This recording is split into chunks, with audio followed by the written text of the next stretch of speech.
সঠিক পদক্ষেপ নিলে সরকারের 10,000 মেগাওয়াট নবায়নযোগ্য জ্বালানি পরিকল্পনা বাস্তবায়ন সম্ভব 3 বছরেই। বিদ্যুৎ খাত সংশ্লিষ্ট সরকারি প্রতিষ্ঠান ও আমলাতান্ত্রিক জটিলতার কারণেই তা বাস্তবায়ন হয় না বলে অভিযোগে এ খাতের ব্যবসায়ী ও গবেষকদের। যদিও এক্ষেত্রে ভোগান্তির অভিযোগ অস্বীকার পল্লী বিদ্যুতের।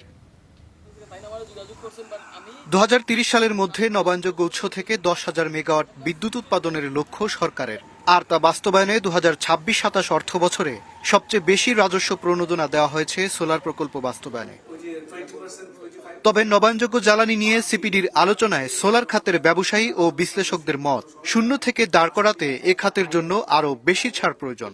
রিনিউয়েবল আইটেমের উপরে আমরা এখন তো পাওয়ার ক্রাইসিস চলতেছে, আমরা পাওয়ার সেক্টরে প্রায় 60,000 কোটি টাকা আপনার ভর্তুকি দিচ্ছি তেল গ্যাস এগুলোর পিছনে। আমরা তেল গ্যাস পাচ্ছি না, পাওয়ার প্ল্যান্ট চালাতে হচ্ছে। এত কিছুর পরও রিনিউয়েবল আইটেমের উপরে কেন আমার আপনার এই ডিউটি রাখতে হবে? আলোচনায় বক্তারা জ্বালানির নানামুখী সংকটের কথা তুলে ধরেন। অভিযোগ করেন নেট মিটারিং নিয়ে পল্লী বিদ্যুতের অসহযোগিতারও।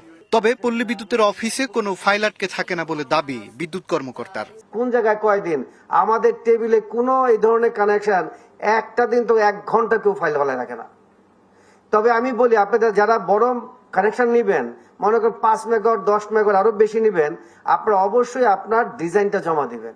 সিপিডির গবেষণায় বলা হয় গার্মেন্টস শিল্পের ছাদেই সোলার স্থাপনের মতো জায়গা আছে 9 মিলিয়ন স্কয়ার মিটার, যেখান থেকে 1768 মেগাওয়াট বিদ্যুৎ উৎপাদন সম্ভব। আউট অফ 3000 ফ্যাক্টরির মধ্যে 500 কারখানা রয়েছে যারা ইনভেস্টমেন্ট রেডি, যারা এখনই যেতে পারে।